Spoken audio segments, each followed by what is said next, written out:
So cornerstone. Kurulpul. Hello guys. So, we will be trying this fruit twister. Ayun. I now understand bakit twister kasi it's twisted. Oh, the design is twisted. First time trying this flavor. Mangga!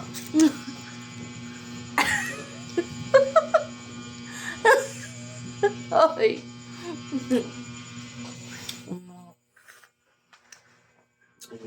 It's a bit sour.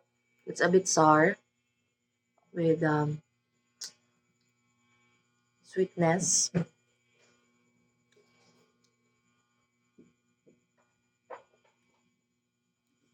And creaminess of the milk. It's actually bigger still. Ano? Siya. Half lang siya. Yan, may. Hmm. Wala ko filming yung kaon. Hindi na ko. Ate ka mo kaanod kinaanak ko. Pag kanon ko na, ikapulo na nakuron. Grabe, good na mo. Oh, okay. Tapos buntag, buo sa uto, tapos hapon. Uy! Grabe siya. Kung dito na pilo ang ano. It's really yummy, guys.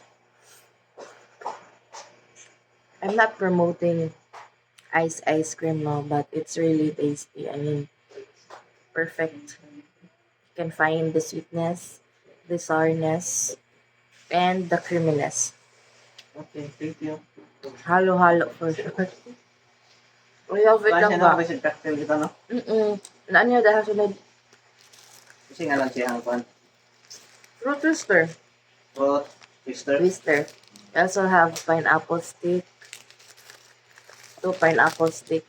And then last time he brought chocolate and Mickey or the I love this. I love this even more than the chocolate. It's so tasty lang ka. Uy,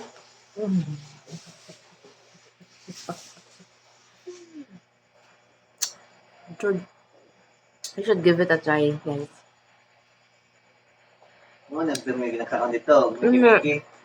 Itong Ang Mickey ako ka-try. makakatry nila. Yung hindi ka kaon ato ang Dala chocolate nila, nito. ay, straight, hindi ko mali. Lunes. Mm. Pag di ko malimot. Ay, pang- Hindi ka malimot ka, everyday mo ka magda. Gawin yung kano? Next time. See you on the next food tasting. Hindi, katong chocobar. Mo yung gibilin ang Mickey ang kaon. Katong pinipig yung kaon eh. May